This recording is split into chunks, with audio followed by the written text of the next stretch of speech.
When I bought this car, it was advertised as a 1931 Alfa Romeo P3 tribute car.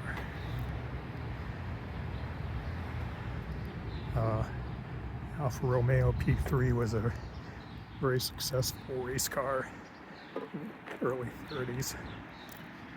This really looks very little like it.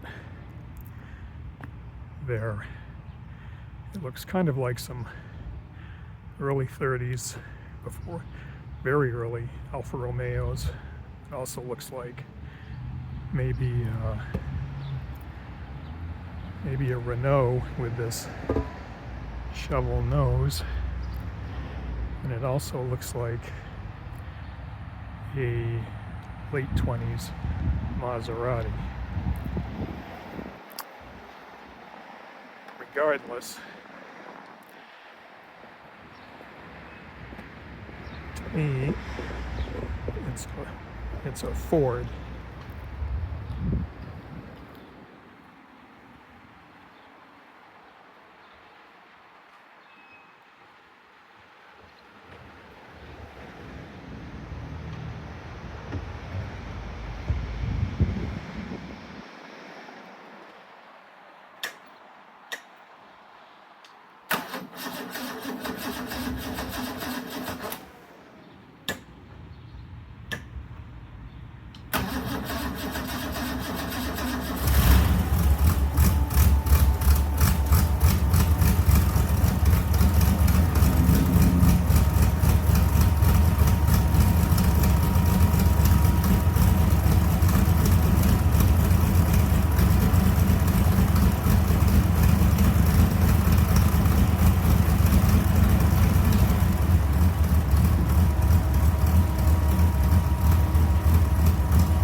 Ford Inline 6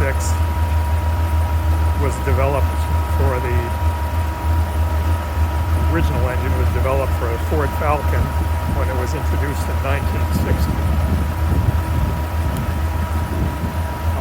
Almost immediately they started boring and stroking the original engine, which was 140 cubic inches up to 170 cubic inches. This is a very early 170 cubic inch engine. The markings on it are not totally compliant with what's, the standard block markings to identify the engine. It seems like they hadn't really developed those markings when it was made.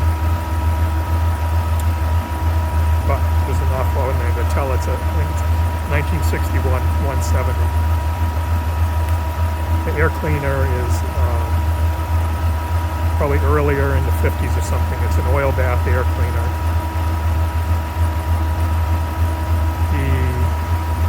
The transmission, I'm 99% sure, is Toyota T50, which is a 5-speed transmission.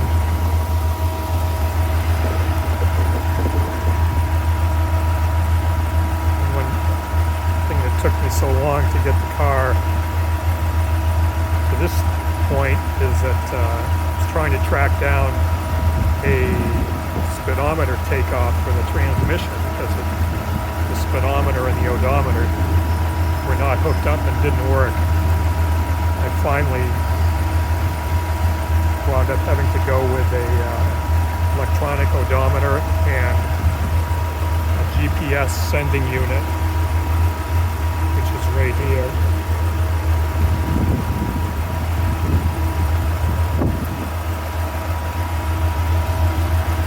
The engine came with a high voltage ignition coil,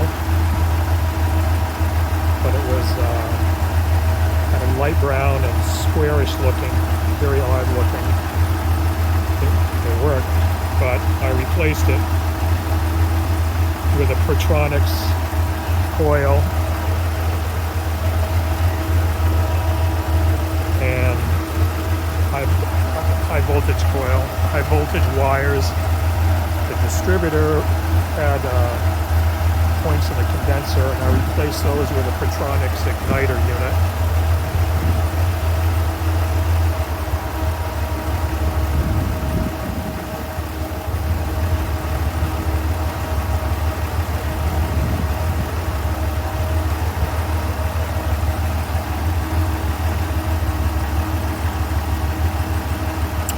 Has an electric fan, electric fuel pump.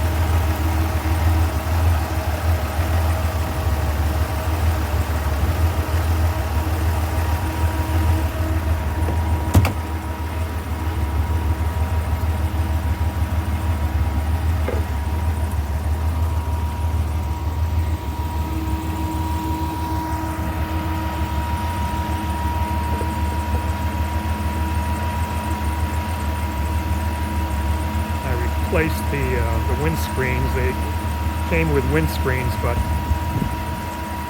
frames were all corroded and didn't have glass in them. It just had lightweight plastic of some kind. I was afraid the plastic would even blow away, so replaced the windscreens.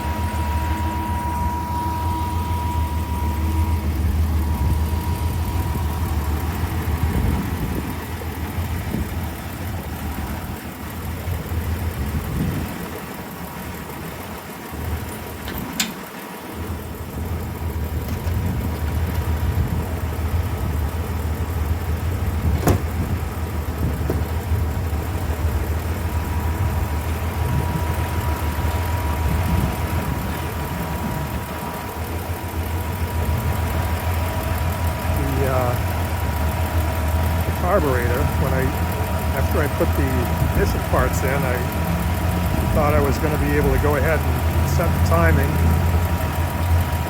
once I adjusted the carb a little bit, but I got down to adjust the carb and gas was just pouring out of it.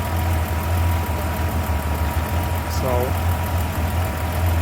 stopped the engine, pulled the carb, sent that out to be rebuilt. Turned out it was warped, could not rebuild it, so they sourced me a new replacement carb. So that's on there. And it works. The distributor is what's called a load-o-matic distributor, which does not have centrifugal weights to help advance the timing of the distributor. It works totally off the vacuum of the carburetor.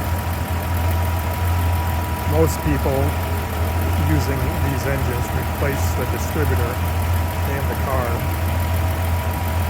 but I decided to keep it original. So anyway, somehow they engineered the carb. It's not identical to the original, but somehow they've engineered it to work with the load-o-matic distributor.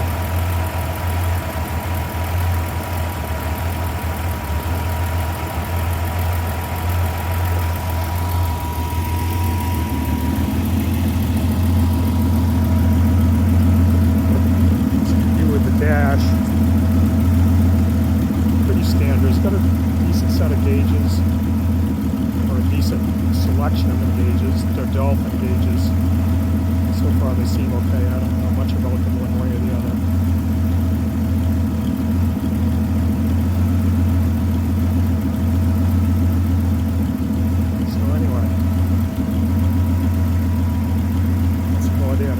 about to send this off. I've done everything that I know to do to it at this point. I want to send it to a shop, have some pros look it over, see what else it might need.